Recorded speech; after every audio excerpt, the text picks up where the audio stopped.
what's up everybody? It's Luke here from Lifehouse, and just want to give Lifehouse College another shout out. If you haven't registered yet, this month you can still register for college, so get on that. The link is below. Join us. We've got like 300 students in college now. Big community online, lots of people, lots of single people.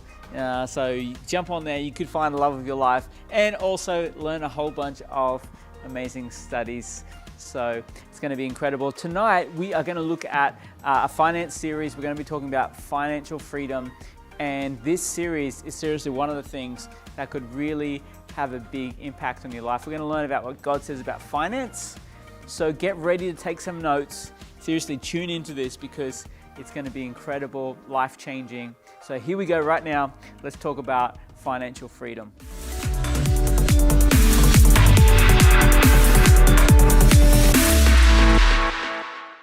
Well, hey everybody, and welcome to step 2 of financial freedom, saving a beginner emergency fund. And if you're joining us for the first time, my name is Josh, one of the pastors here at Lifehouse, and we're just so excited about helping you win with money.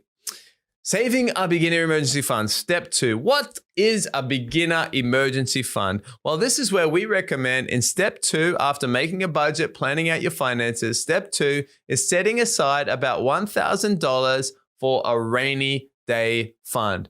Now, this is a fund that's going to take care of most emergencies as they come up.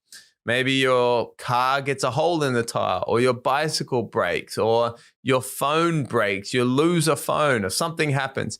Instead of going into debt, instead of spending money on your credit card, instead of going into mother-in-law debt, or instead of asking your parents for money, or borrowing against something, you have enough money to cover a minor expense. And we find that this beginner emergency fund covers maybe 95% of most emergencies. Most emergencies are not bigger than this. Now, there are going to be some emergencies bigger than this, and we're going to look at that in the next steps.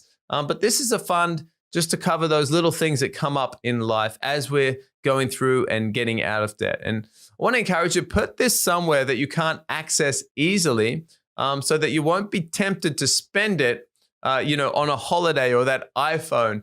So you put this in an account maybe that doesn't have internet banking, or maybe doesn't have a card attached, because if easily accessible, it's easily spendable. So put it somewhere. Don't put it under your bed, of course. You may lose it. Now, Proverbs 21:20 says, "The wise store up choice food and olive oil, but fools gulp theirs down." I want to ask you, what do wise people do with their money in a good season? Well, Proverbs 21:20 says they store up food and olive oil. So in a good season, it's good to go ahead. It's good to have margin, and it's good to store up for a rainy season. I want to ask you today, maybe you're listening or watching, do you need plastic surgery?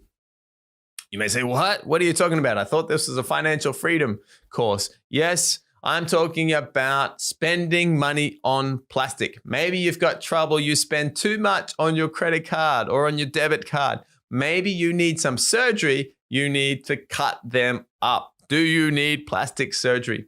I would recommend, if you have trouble spending on a credit card, you need to switch to a debit card. And this is where the money comes directly from your bank account. This also helps with budgeting, and you can actually spend the money that you have. With a credit card, you can see the money that you've spent, but it's like looking in the rear vision mirror. You don't have a good, accurate perception on where you're going, especially if you're just getting started. But you may say, but what about the points, my credit card points? Well, oftentimes stores and companies, they have a point system, but they're just trying to get you to spend more money at the store. You need to see it for what it is. Be wise, live on the money that you have in the bank, not on what you can repay in the future. And, speaking with different wealthy people and people who are doing well in business in different areas of their life, I've never heard a wealthy person saying, see this beautiful house and car and family and all of this wealth I have. See all of this wealth. It's all because of credit card points. I've never heard anyone say that. And so let's not live our life a point system or plastic or anything like that. Maybe we need some plastic surgery if you've got too many cards or different things, and live on your own money. Don't live on other people's money. Plastic versus cash. We live in an increasingly cashless society. And of course, we're not going to try and fight that. It's useful and it saves us time. But we need to know that a study by Dun & Bradstreet, they found that people spend 12 to 18% more when using credit cards instead of cash. And actually, McDonald's has said that its average ticket is $7 when people use cards versus $4.50 for cash. And so all of this, use your phone, use your card, just pay here, pay there. You don't feel anything. And so you actually spend more money than if you had to get that coin out of your pocket. Now, I'm not advocating that we need to go back to cash and hold on to cash, but we do need to realize that it's easier to spend money than ever. And that's why a budget is so important, because even if we're spending on plastic or on our phones or different contactless ways of spending, we need to have a limit to how much we're spending. But there is a heart connection. When we spend cash, something physical, it actually connects to our heart, connects to our bank. When we spend something on a debit card, we do feel that because we know the money's coming out of our bank. When we spend money on a credit card, it's almost like we don't feel it because we spend it, but it doesn't come out of our bank immediately, but you will feel it the next month when it comes out of your bank. And so let's be wise with that. Maybe you need some plastic surgery if you've got too much plastic in your life. So saving up a beginner emergency fund. So let's go ahead. Let's save up that $1,000 initially. Some other things we want to get into practice in this step is life insurance. Big question. People often talk about life insurance. Now, life insurance is a wise thing to take out. This supports anyone that relies on your income, for example, your spouse or your kids, in the case of your death. Whoa, we don't want to think about that. But when you die, if you've got people that depend on your income, they need money so that they can live because they don't have you to make an income anymore. So what we need to do, a recommended amount, is to take out insurance that's equal to 12 times the income that is needed each year. So for example, if our family needs $100,000 per year, we should take out insurance 12 times that. That would actually be $1.2 million of insurance. That would be a lot. But this means that in the case of someone dying and their family needed $100,000, they could invest that money, $1.2 million, and that could be invested, and up to 8% could be drawn out each year to live on, leaving a buffer for the investment of 4% to grow and also account for inflation. Now, that's assuming that over average, as the average mutual funds, we're going to look at that in a later step, don't worry, are making an average of 12% per year. So the money is continuing to grow at 12%. You're taking out 8%, which would be $96,000 per year to live on. There's 2% maybe accounting for inflation, and there's a 2% buffer in case there's some down years or some up years there. Now, you may say, but I have a pension. Well, in most cases, a government pension will not cover a family's needs. And depending what countries you're in, there is social insurance and different things, but it's usually in the realm of, say, $1,000 a month or $1,500 a month, which is usually less than what a family needs. And so don't leave your family in debt, or don't leave your family struggling if you happen to pass away. And sometimes I know families that this has happened to them. We don't want to live like that. No, let's live comfortably. Let's live with margin. And if the worst thing does happen, that we know our families are taken care of because they have this lump sum. They're not going to spend it. They're going to invest it, but they're going to draw out 8% every year that they're going to live on and have the same income that they have had. All right, different types of insurance. There's term life insurance and there's whole life insurance, the two main life insurances. Term life insurance is the most simple and inexpensive way of life insurance. It's easily available. You don't need a broker. You don't need a salesperson. You just go online and you just sign up. The cost is approximately $10 per $100,000 of insurance. So it's relatively inexpensive. So for $100,000 of insurance, that would be $10 per month. For $1 million of insurance, that would be $100 per month. The term means that over the term, maybe that's 20 years or 30 years, that the price doesn't change. It doesn't go up as you get older. It actually just stays the same. So depending on how old you are when you start will determine your rate. How long should the term be?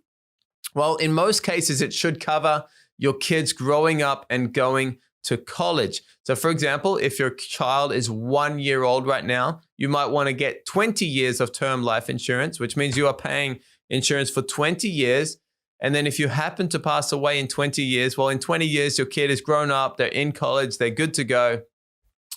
And you've been saving, investing, and so your spouse doesn't need the insurance and your children don't need the insurance. So 20 years is fine.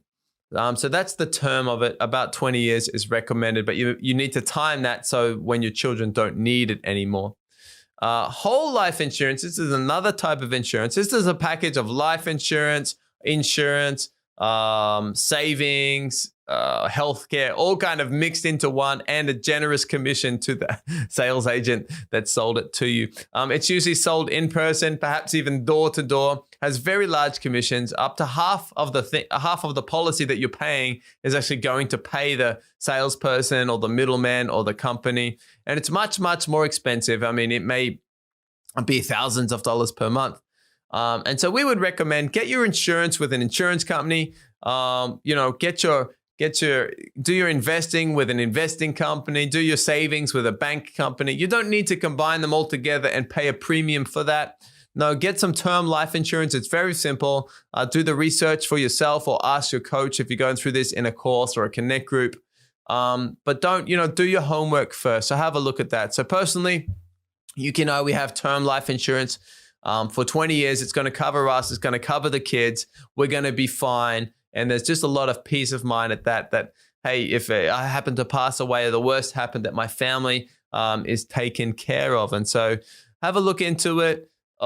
Be wary of anything that comes with a salesperson. Remember, anything that comes with a person or a salesperson, yes, it's good sometimes to get knowledge and advice, but you actually are paying a fee for that as well. So have a look online and at term life insurance. Medical insurance. What is medical insurance? Well, medical insurance is insurance to cover the gap between the government's health insurance, the public health insurance, and hospital fees that you may have. And oftentimes for a longer stay in hospital, it can be very expensive. Maybe it can be $50 or $100 per day, something like $3,000 a month, depending on what city, what country you're living in. And so medical insurance is going to cover that gap because that gap is not covered by public health insurance in most cases. So the cost to medical insurance is approximately $20 per month for up to $100 of coverage per day if you happen to get sick. It might be more expensive depending on your age. And most plans also include extra bonus payments, or they're going to give you extra money if you need extra cancer treatment or something like that, new or advanced treatments. And so this is relatively inexpensive. Yes, you may not use it, but if you are in hospital for an extended period of time, you would have wished you had medical insurance. In fact, when our second child, Rayma, was born, when our daughter was born, Rayma was born in the car. That's a story in itself. And but we were fine because we had this emergency fund. We were ready for that. And in fact, it turned into a blessing. We didn't end up using it, and we were actually blessed for that situation. But also when our fourth child, Jaira, was born, the doctors told Yuki that she had to stay in hospital for a month before he was born. So Yuki was actually on bed rest in hospital for a month. And that was actually really expensive. It was about $100 a day or more that we were going to have to pay. But luckily, we had the medical insurance. And so rather than us paying that extra $3,000 bill for that time in hospital, the medical insurance covered all of that. And so there's peace of mind there. Would recommend medical insurance for sure. And the last insurance that we would recommend is long-term disability insurance. This is similar to loss of life insurance, but this is insurance to cover your loss of income in case you have an accident that prevents you from working.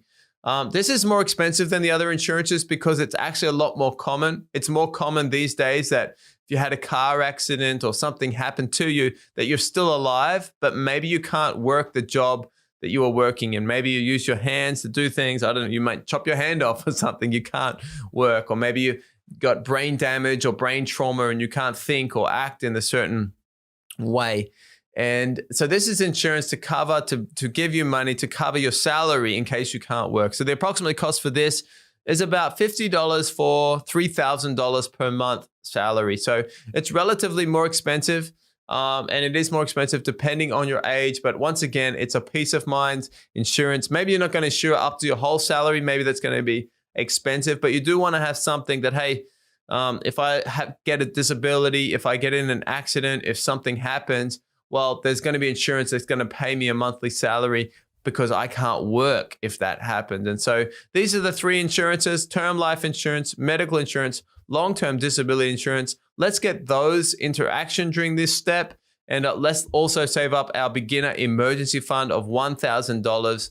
And let's get ready for anything. And when you get these three in place, you've got a budget, and you've got your emergency fund, you've got your insurances in place, you are doing better than 90% of people in the world. Now, you're going to have to do some research. You're going to have to fill out some forms. You're going to have to look at some stuff online. You're going to have to ask some questions. There's a bit of homework to these steps, but it's going to be worth it. And the peace of mind and the sleep easy, your husband or wife is going to thank you. And if something did happen, your family and your children, of course, would also thank you. So hope this step has been helpful to you. Can't wait for our next step, session 3 next time. But I'll tell you what, have a great week. If you have any questions, remember, ask your coach or ask your Connect group leader if you've got any questions about this step. But hey, have a great week. Looking forward to hearing from you, working all of this stuff out for this step. And we'll see you next time for session 3. Well, hey, everybody, and welcome to step 3 of financial freedom. My name's Josh. I'm one of the pastors here at Lifehouse. And we're just so excited about helping you win with money and get to a place of financial freedom, doing life, doing finances with God's wisdom. And today, step 3, we're going to look at get out of debt. And we know that debt means the borrower is slave to the lender. And debt is a weight around our neck that holds us back from everything that God has for us in life. And we won't be able to move into financial freedom as long as we have that weight of debt that's holding us back. And, you know, whatever we save or invest, if we still got debt at the same time, it's kind of like it's reversing. So every inch we gain by saving, if we've still got debt, there's a net zero. If we invest, but we've still got debt and there's an interest rate on that, it's kind of canceling each other out. It's much better to remove the debt first, and then let's move on to building wealth in later steps. Now, step 3, this is the biggest step of 7 steps to financial freedom. It's maybe the one step that people really don't want to do. They want to jump ahead, but I really want to encourage you. This is going to be part of your life story, but let's do this step well. Let's get out of debt, and then let's move on to building wealth, investing, and living the life, the freedom life that God has for us. Right from the start, there might be a question, is debt a sin? And right from the start, I want to say the debt is not a sin. It doesn't say in the Bible that debt is a sin. However, in the Bible, nothing positive is written about debt. You cannot find a positive scripture written about debt. It's not mentioned as sins, but there are many cases where it says that debt is not wise. In fact, God sent Jesus to pay our debt of sin. He didn't send Jesus to give us a loan on our sin or to give us a debt. He sent Jesus to pay out our debt. And I think that's a sign enough that God wants us to live a free life, freedom from debt.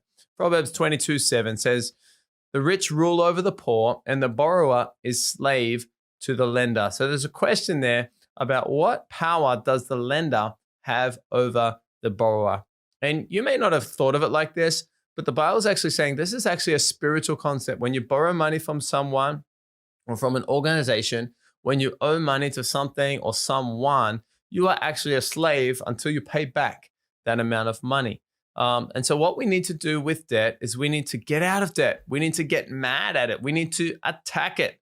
And you don't need to save and eat out or go on holidays or instead, let's have any extra money that we have and let's put it on our debt. Now, to be clear, step 3, what we're talking about is consumer debt. So we're talking about all debt except our house debt now, or our mortgage debt. Now, that's still a debt. That's still a loan, but it's a very big loan. It's a very large loan. And so we're going to put that in step 6. So you may say, but what is debt? What actually is the debt? Well, debt is anything that we didn't pay for in full. That means it's a form of debt. And so when we buy something, we shouldn't think about, can I afford the repayments? We should think about, can I afford to buy this in full? So forms of debt may include credit cards. That's money you've borrowed from the bank. Now you might pay it off every month, or you may get behind and that becomes something you divide it up into 12 payments or something like that, and there's an interest rates, but that is a form of debt. Student loans. Here in Japan, 40% of graduates have $30,000 or more in student loans. Now they may call them a scholarship, but a scholarship is still a loan if you have to pay it back. In America, in the USA, 70% of graduates have a student loan of $30,000 or more. And actually that's growing year by year. It's actually becoming a little bit of a crisis there. Family loans, mother-in-law loan, father-in-law loan, brother-in-law loan. What do I say? In-laws. I mean, just brother loan or family loan or mother loan. This is a form of loan. This is a form of debt. Personal loans, car loans. This is a big one.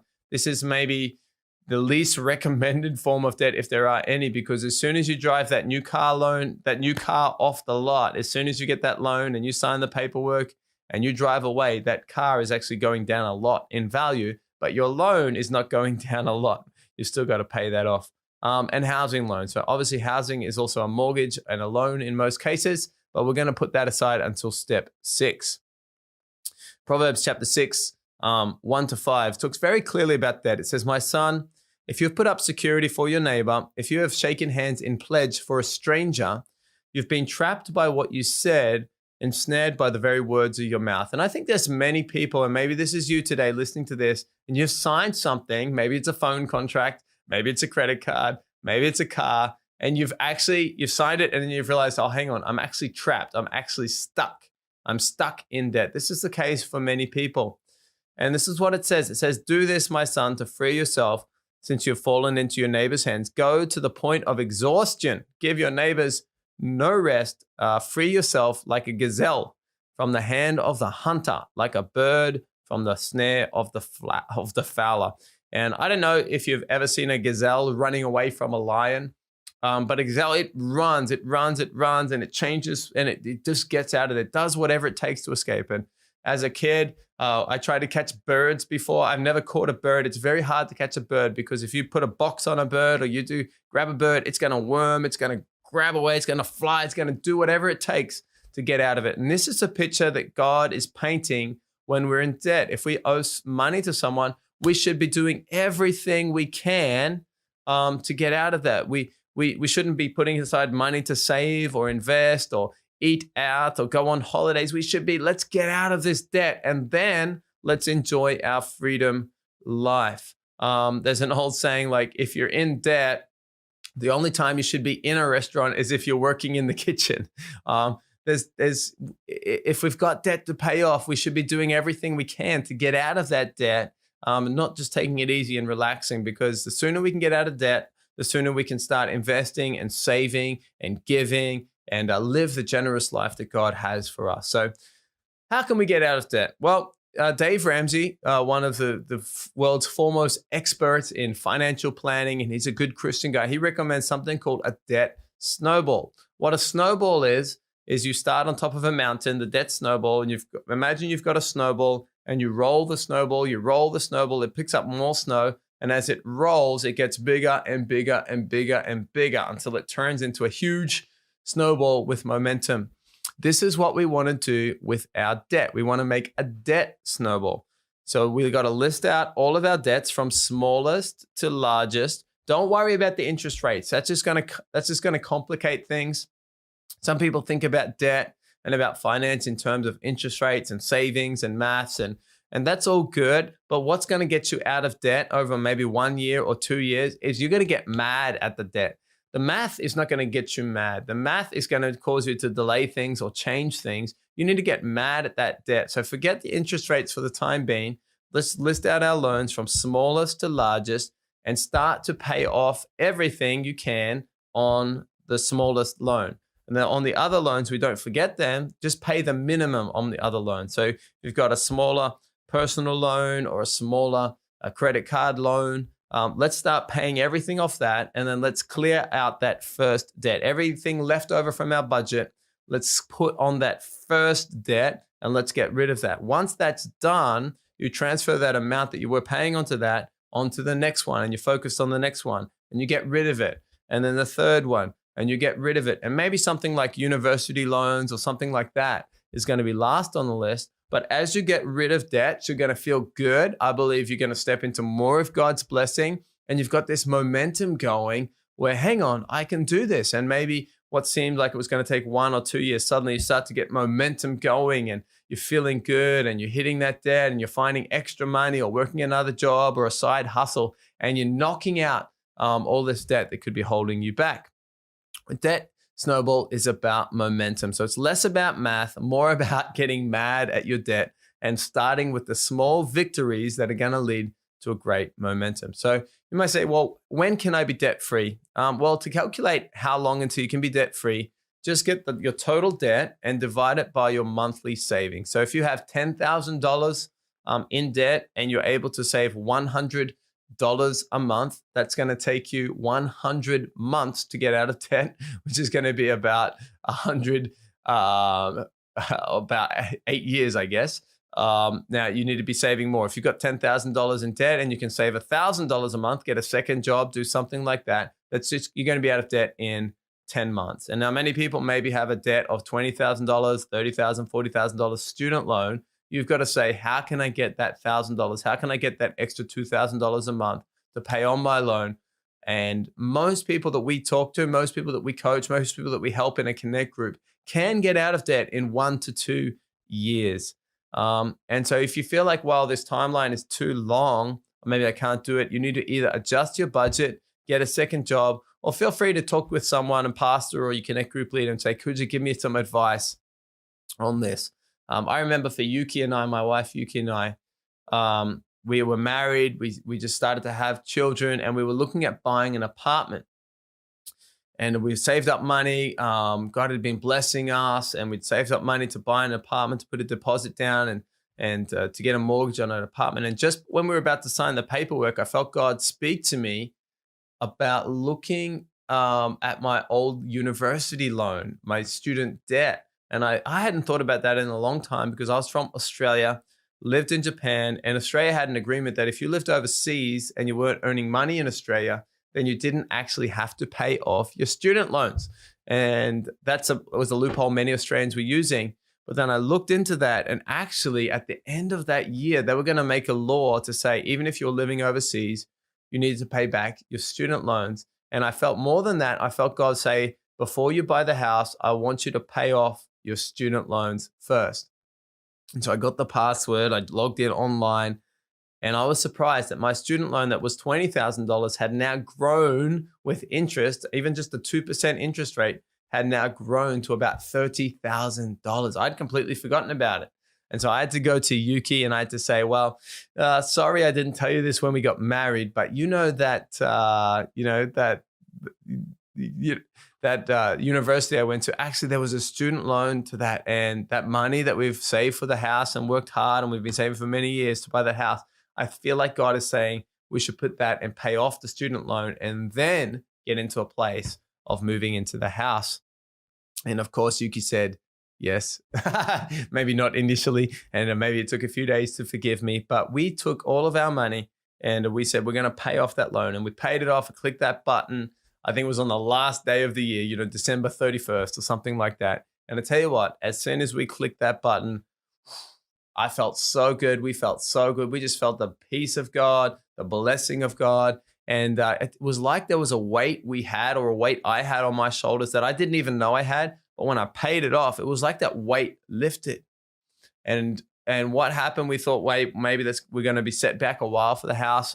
Things were good with work at the time and with the business at the time. And we were able to get into that very same house that we were actually about to put the deposit down on. We were actually able to buy our dream apartment at that time. We probably need a larger apartment now with 4 kids. We only had 1 child at that time.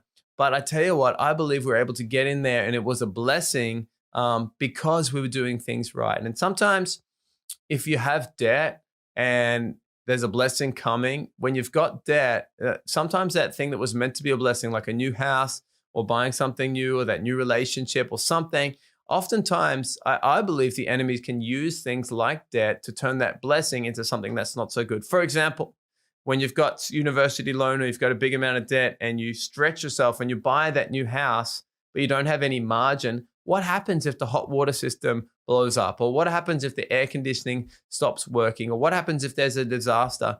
And if you're stretched too thin, suddenly that very thing that was supposed to be a blessing that God has for you as a blessing can turn out to be the opposite case. And so I want to encourage you, let's get out of debt first before we start investing, before we start buying a house, before we start moving on to these next steps, because that's the plan that God has for us. God wants us to be not the borrower. The borrower is slave to the lender. God wants us to be the head and not the tail. And so I want to encourage you in this step, why don't you list out the debts that you have? Now, don't be embarrassed or ashamed by this. Maybe this is just your first time learning about it. Look at your credit card debt, or look at your family debt, or your mother-in-law debt, or look at any car debt, or look at even your house debt at this stage, or your university debt for many people. Let's list it out and let's get on a plan that I want to get out of debt. I don't want to have this debt hanging around my neck until I'm retired or until I pass away. And I don't want to give this debt to my children. I want to get out of this debt now in this 1 or 2 year period of my life. And then I can move on to complete financial freedom. And I know it's strange, but there is a weight that's around us when we have debt that we don't even realize. But when we pay it off, I tell you what, people are so overjoyed. People are so happy. And I've never had so much good feedback. So many people come and thank me for saying, at first I thought this was a bit too much. At first I thought this was okay. I was doing okay. But then I got rid of the debt and now I just feel free. Now I just feel peace. Now I've seen the blessing of God come into my life in different ways that maybe I wouldn't have had unless I'd been out of debt. And so I really want to encourage you, take this step seriously. It's the biggest step. Let's get out of debt in 1 to 2 years. If you have no debts, congratulations. Move on to step 5. But if you do have debt, or step 4, sorry, but if you do have debt, let's list it up. Let's be getting out of it. And if you need some help, talk with your coach, talk with your Connect group leader, or talk with a pastor and say, hey, this is my situation. This is where I'm at. Could you give me some advice on how I can move past this? So come on. Excited to hear your debt snowball stories. This is I believe when you get past this step, when you can do this, it's the biggest mountain, but when you can get through this step, you will feel so good. You'll have the peace, the blessing, ready to move into further steps. So come on, excited to hear from your stories. Come on, let's be getting out of debt. And after that, we'll see you in the next step, step 4. So have a great week, and we'll see you at the next session. Hey, welcome back, guys. I hope that you guys absorbed a bunch of this stuff about financial freedom, and so good to learn about this. But if you don't know Jesus, hey, today you can know Jesus in your life. It's the best decision you will ever make, is to invite Jesus into your life. He loves you, wants to come into your life today. And I want to just pray for you right now if you want to receive Jesus. Okay, so let's pray together. Jesus, we thank you. We believe in you today. Come into our lives. We'll follow you. Amen. Amen. If you just prayed that prayer, just a simple prayer like that, I believe God will answer your prayer. We'd love to help you out. So definitely send us a message. I'm sure there's a local pastor where you are who would love to get in touch with you and just help you walk that journey with following Jesus. Now, we actually have a bunch of these studies, all of what we're talking about tonight. We actually have Blue Book studies, so you can jump onto the Lifehouse app, and in there is the Blue Book where we use in our small groups. There's studies in there on financial freedom. I think there's 6 or 7 studies. Jump on there, check it out. You can do that with your small group. And next week we're going to be back talking about the next subject. It's going to be powerful, so make sure you tune back in next week to be part of more financial freedom. Now, if you want to give, please jump onto mylifehouse.com/give. Links are below. Choose your campus. Be a part of supporting your local campus, your local church. It's a great thing to support your local church. And we're really praying God's blessing over your life as you do that. So links are below for that. Let's be faithful and give and build the house of God together. Have an amazing week, guys. We'll see you back here next week.